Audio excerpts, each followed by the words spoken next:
warahmatullahi wabarakatuh. Kami dari kelompok 3 akan menjelaskan PKRS yang ada di rumah sakit tentang etika batuk dan bersin yang benar.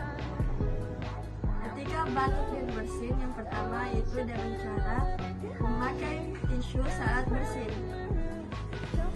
Dan setelah menggunakan tisu, buanglah sampah pada tempatnya. Jika tidak ada tisu, kalian bisa menggunakan dengan baju bagian dalam pada saat sedang batuk. Misalnya begini ya. Yang keempat, mencuci tangan atau menggunakan hand sanitizer. Langkah yang terakhir yaitu saat kita batuk, alangkah baiknya kita menggunakan masker agar tidak menyebar ke orang lain.